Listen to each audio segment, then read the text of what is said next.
Welcome to JDM Legends, presented by Turn 14 Distribution, where today we're going to get this car loaded up on the trailer and ready to go to Vibrant Performance for some custom fabrication.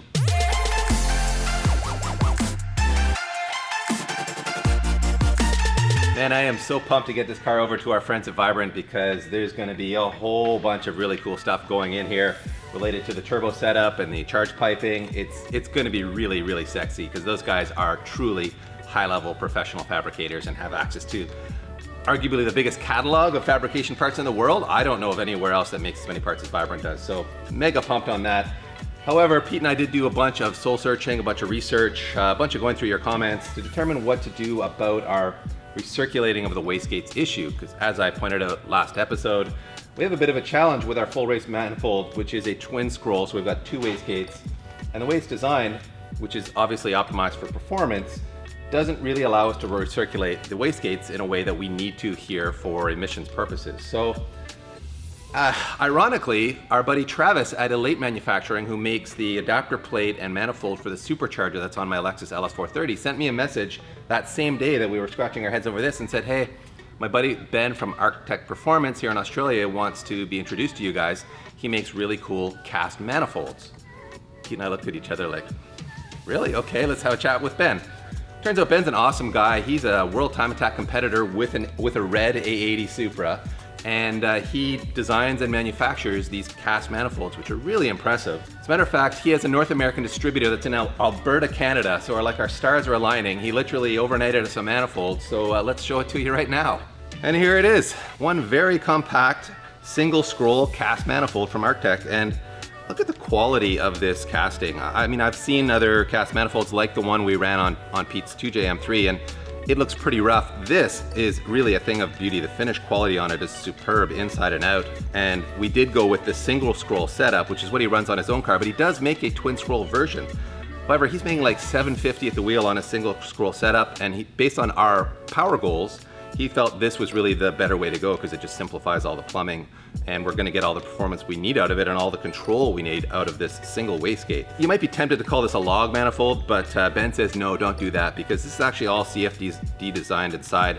The curvature of the inner radiuses is really the key to the airflow, and there's changes in the diameter and shape of all of these runners. So it is truly optimized for performance, and based on those dynographs that he showed us, very optimistic this is going to more than support the power needs that we have. So let's bolt it on there too, because as you can see, it's going to be super easy to get at all the nuts and bolts on this thing. And there you have it.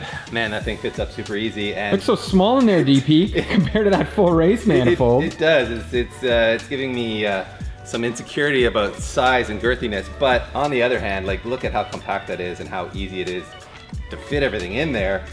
And I think it's also going to have real benefits to like heat containment. If you actually, Ben from Arctech was telling us he's actually going to be making heat shields that bolt right to these manifolds. This is a prototype manifold, by the way. If you go to his website, you won't even see this on his website yet, but this stuff is coming very soon. So he is gearing up for this, and he's designing a bunch of other manifolds for other popular cars too. Just fitting up the single scroll exhaust housing on our G35 Turbo here, and as you can see, it is a lot more compact than this big twin scroll unit with the T-Force flange. We've gone to a V-band flange here now. This guy weighs 15.5 pounds. This guy weighs 11 pounds. So we saved 4.5 pounds just by swapping from the twin scroll housing to this single scroll. This is a 101 or 102, Pete? 101. 101, and this is, I think, a 106. So we've gone down a bit in size, and that may be a theme you see here as we start to chase response and really, excellent drivability on this build, because I think, initially we were thinking about 1,000 horsepower Supra. We got that 11 horsepower intercooler and that, full 1100, race, yeah. and that full race manifold. We weren't thinking about street ability or street driving, or really like, the kind of driving that I'm most passionate about, which is I want throttle response. I want a really responsive setup. I want like that classic JDM response monster setup that you used to see in those those JDM videos back in the day when Mines was battling against Supras, and that's kind of the dream that I've cooked up more recently, and is driving a lot of these changes that we're making now. So one of the other cool things, by the way, is Arctech has come up with a really clever solution for fitting different turbo manufacturers to his manifold. He's made these rings which fit into the V-band. So this is the Garrett ring, which you can see is just flat, and it fits in there, and that positions it on the manifold. As you can see, we've got our G35 turbo in place here, bolts up nicely. However, our tile MVR 44 mil wastegate fouls on the exhaust housing here. It's not gonna fit. She close, but no cigar. And we knew that this was a prototype manifold, and Ben did design it to work with the Turbo Smart and I think GoFat bits and maybe one other wastegate that he mentioned he's test fitted. He thought the tile would fit. Unfortunately, we're a ways off. It's fouling on it pretty good. So Pete and I have had a powwow about it, and we think the easiest solution is just to raise the position of it a couple of inches up to about here. And it gives us a good air gap there. It clears everything. It's still not, still in a good position. And we sort of tested that concept just with a couple of these fittings from tile. You can see we just make a quick little stack of them here, drop the gate on top, and everything is good in the world in that position. So I think we're basically going to kick this problem down the road to our buddies at Vibrant Performance, who we've been bragging about their fabrication skills. So here's another opportunity for them to flex those skills. With these turbo bits now sorted out, it's time to make this car whole again so we can throw it on the trailer and head to Vibrant Performance. So let's get ready right now. There you have it. We're not going to bother putting the front bumper on because it's just going to be easier to load it on and off the trailer without it. And Vibrant are going to need it on and off for working on intercooler pipes and stuff, but we will bring it with us so they can check clearances and all that. And there we have it, all loaded up, strapped down and ready to go. So let's hit the road for Vibrant Performance.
issues that we have been discussing actually with Ben from Architect Performance, who's the maker of this manifold, is the jump height, the jump as they call it in Australia. He wants us to go to a 4-inch jump. I don't know if you think there's going to be any challenges to fit a 4-inch in there, because that's a lot of tube, isn't it? It is a tight space to fit it down in there, but I'm confident we can make something work. It's going to have to transition from that 3-inch outlet on the turbine housing to 4-inch. Right. And then you make that tight bend, and then kind of sink underneath the engine and connect to your catback exhaust. Okay.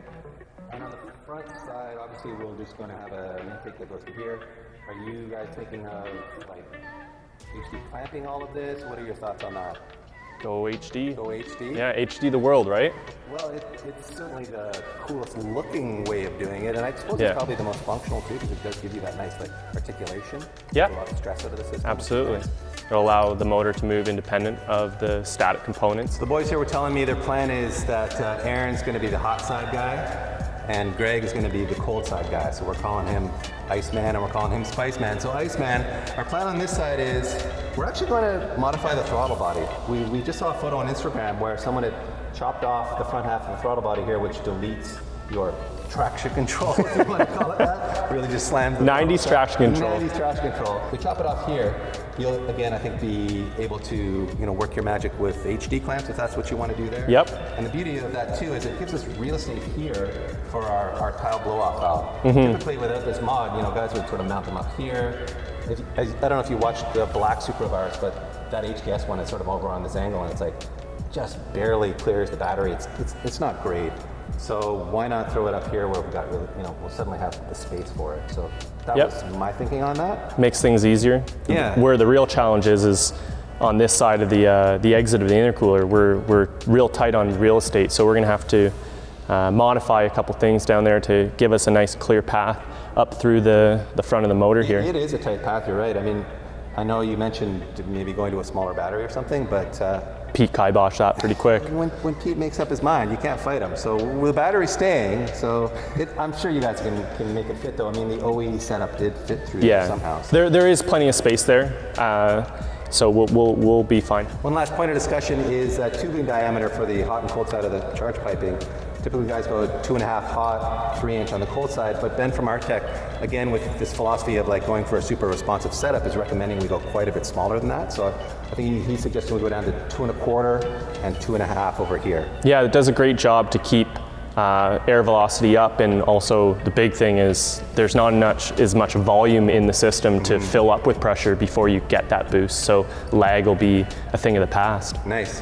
And I guess one challenge that does present though is fitting it up to the intercooler, since the intercooler has very large end tank openings on it. It's like what, 3.5 and 3 inch. So. Yeah, we have HD transitions as well that we can in our toolbox that we can pull out and utilize. But we'll cross that bridge when we get there. I think when we have a better look at what we have here. I trust you boys. I know you're creative. Work your magic.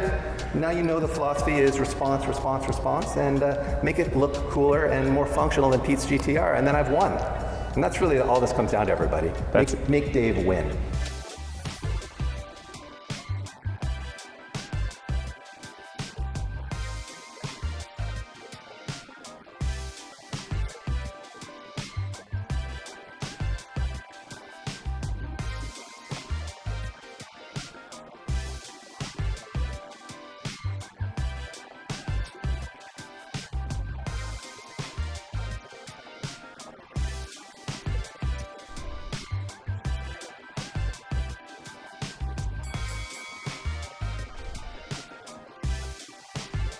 With these turbo bits sorted out, it is not. With these turbo bits sorted out, I think it's time to make this car whole again so we can throw it on the... With these turbo bits sorted out, I think it's time to make this car whole again so we can throw it on the...